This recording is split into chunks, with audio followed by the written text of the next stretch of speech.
Bonjour Johan Le Goff. Bonjour Jean-Philippe Denis. Johan Le Goff, vous êtes professeur des universités en sciences de gestion. Vous êtes professeur à l'IAE Paris-Est. Johan Le Goff, la musique change de disque et ça fait Shazam, vinyle, stream, pop, buzz. C'est dans la collection Drôle de marché, édition L'Harmattan, ouvrage coécrit avec Alban Jamin. Johan Le Goff, c'est quoi un drôle de marché? Pourquoi la musique, c'est un drôle de marché? Alors un drôle de marché, c'est un marché qui est atypique, un marché où les acteurs ont des rôles fluctuants, un marché où les produits sont hybrides, et puis un marché où on joue avec les normes de la légalité, de la moralité. C'est des marchés qui favorisent l'innovation. Donc c'est ça les drôles de marché. L'idée, c'est d'avoir des marchés qui sont un peu rétifs à l'analyse avec nos outils habituels. Dans cette collection, on a déjà étudié le marché de la seconde main, de la mort, de la beauté, voilà, des marchés originaux. Et la musique, c'est un drôle de marché. Le fan peut devenir musicien, le musicien crée son label. Le vinyle, on peut l'acheter pour autre chose que pour l'écouter. Il y a 30% des acheteurs n'ont même pas de platine pour écouter les vinyles. Aujourd'hui, les disquaires sont aussi restaurateurs. Et puis, on joue avec les normes, les pratiques actuelles. Le deepfake va permettre de faire chanter les morts. Le meet and greet consiste à facturer le selfie après un concert. Et puis, quant au trafic de données du streaming, c'est un gros sujet d'actualité qui, là aussi, flirte largement avec les normes du légal et du moral.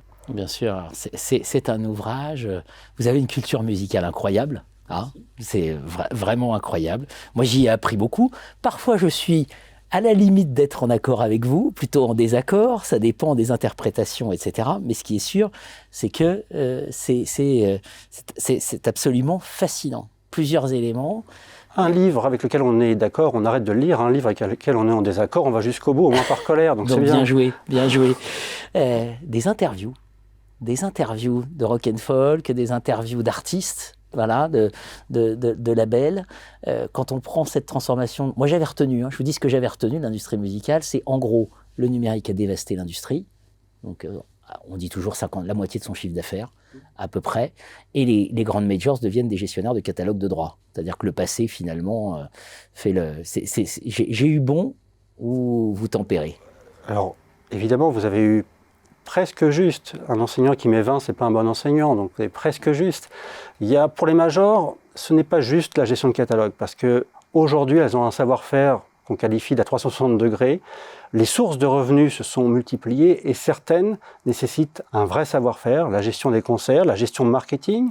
Et ce que l'on peut faire seul en postant une vidéo sur un réseau social ou sur YouTube, ce qu'ont fait des débutants célèbres maintenant, comme Jen ou d'autres, on ne peut pas le faire ensuite à l'échelle de tournée mondiale, à l'échelle de gestion du marketing. Stromae l'a clairement dit, il veut une major parce qu'il adore le marketing, il veut du bon marketing. Les majors savent faire ça.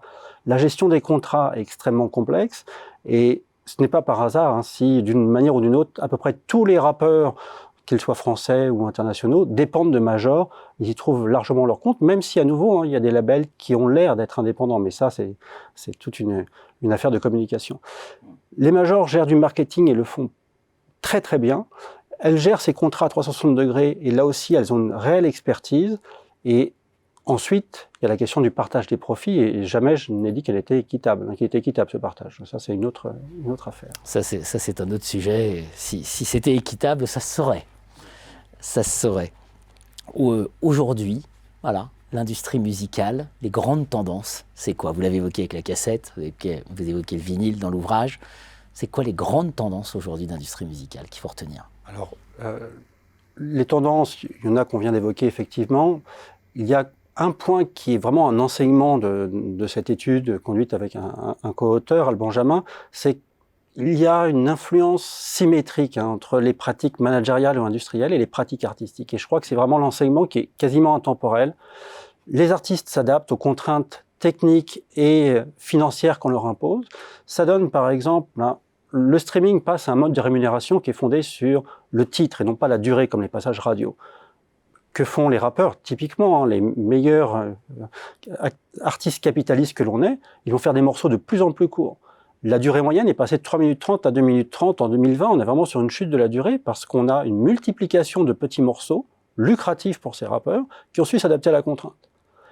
Inversement, certains artistes ont des fulgurances, des expérimentations qui vont anticiper sur ce que va faire l'industrie plus tard.